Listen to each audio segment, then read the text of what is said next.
நம்ம ஜெயிச்சோன்னு வச்சுக்கோங்களேன், நான் ஜெயிச்சாலும் சரி தோத்தாலும் சரி எனக்குள்ள இமோஷன்ஸ் எல்லாம் செத்து போச்சுப்போ. I don't react. ஒரு ஹிட் ஆச்சுனாலும் பாட்டு நல்லா போச்சுனாலும் it's the same as like ஏதாவது நல்லது நடக்கலன்னாலும் அதே மாதிரி தான். Because you cross that. இந்த துறையில இத்தனை பேர் இருக்காங்க, இத்தனை டைரக்டர்ஸ் இருக்காங்க, எல்லாரும் கூட சமமா என்னை வச்சு பாருங்க, என்னோட திறமை என்னன்னு நீங்க பாருங்க. Once you successful or not, people like to put you in that box. Female இயக்குனர் அப்படின்னு சொன்னா நம்ம ரேஸ்ல வந்து ஏதோ ஒரு ஸ்பெஷல் பிளேஸ்ல இருக்கிற மாதிரி தானே இருக்கு. ஆனா அது ஒரு அட்வான்டேஜும் கூட தானே. எப்படி ஃபீமேல் டைரக்டர் அப்படின்னு இல்ல, very limited numbers, you are becoming an inspiration. இப்போ இல்ல நான் சொல்றது அதுல டஃப்னஸ் கஷ்டம் இருக்கு இல்லன்னு நான் சொல்றேன். சினிமா வந்து ஜெயிக்கிற வரைக்கும் யாருக்கும் கஷ்டம். அதை வேணா ஒரு பொது தளத்துல நம்ம வச்சிடலாம். கிரியேட்டிவ் இண்டஸ்ட்ரியில ஜெயிக்கிற வரைக்கும் ஆணுக்கும் அப்படிதான், அது பெண்ணுக்கும் அப்படிதான். பட் ஃபீமேல் டைரக்டர்ங்கிற பாக்ஸுக்குள்ள இருக்கிறதுல சிக்கல் இருக்கிறது போலவே நான் இதுல இன்னொரு ஆங்கிள் பாக்குறேன். அதுக்கான ரூட்டை அமைச்சு கொடுக்குறவங்க இருக்காங்கல்ல, ரொம்ப கேப்புக்கு அப்புறம் தான் ஒருத்த வருவாங்க. அப்படி வர்றவங்க வந்து they will set a benchmark இருக்குல்ல, அதுல ஒரு பர்சனல் ப்ரைடு இருக்கு அவங்களுக்கு. இன்னைக்கு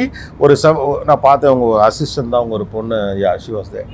ஓகே, இந்த எண்ணிக்கையில் வந்து இப்போ ஆண் இயக்குநர்களுக்குலேயும் பெண் அசிஸ்டன்ட் டைரக்டர்ஸ் இருக்காங்க. பெண் இயக்குநர்கள் வரப்போ இந்த நம்பிக்கைஸ் வந்து கூடலாம், நிறைய பெண் இயக்குநர்கள் உருவாகலாம். வெதை நான் போட்டது அப்படின்னு ஒரு சின்ன ப்ரைடு இருக்கும் தானே.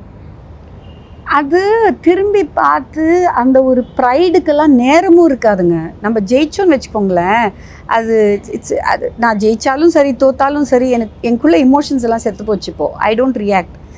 ஒரு ஹிட் ஆச்சுனாலும் பாட்டு நல்லா போச்சுனாலும் it's the same as like ஏதாவது நல்லது நடக்கலன்னாலும் அதே மாதிரி தான். Because you cross that. Once you are there are more and more barriers to break, so many things to do. அது எனக்கு அங்கே தான் போகும் மைண்ட், அடுத்தடுத்து என்னன்னு தான் போகும். ஸோ எனக்கு அந்த ப்ரைடு அது மாதிரி எதுவுமே ஃபீல் ஆகாது.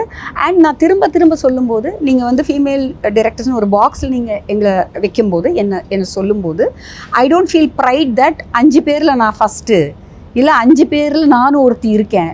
அது கிடையாது.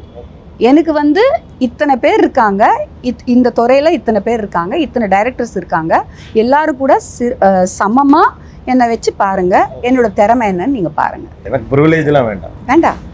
ப்ரிவிலேஜ் எல்லாம் எனக்கு கிடைக்கிறதும் இல்லைங்க. கிடைச்சா வேணுங்க. நீங்க எனக்கு டிஃபரன்ஷியேட் பண்ணாதீங்க.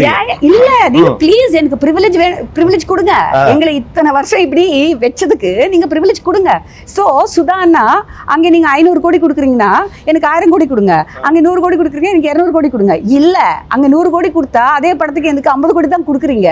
என்னோட சம்பளம் is very very less. Today I sit and I fight for equality of pay. I fight for it. நீங்க அவங்க எவ்வளோ வேலை செய்கிறாங்க, நானும் அவ்வளோதான் வேலை செய்கிறேன். So I fight for my equality of pay. என் படமும் பார்க்குறதுக்கு தான் வர்றாங்க. என் படமும் நான் பெரிய படங்கள் தான் எடுத்துகிட்ருக்கேன். நானும் கஷ்டப்பட்டு தான் எடுத்துகிட்ருக்கேன். எனக்கே நீங்கள் கம்மி சம்பளம் கொடுக்குறீங்க, நான் ஏன் ஏற்றுக்கணும்னு சொல்லிட்டு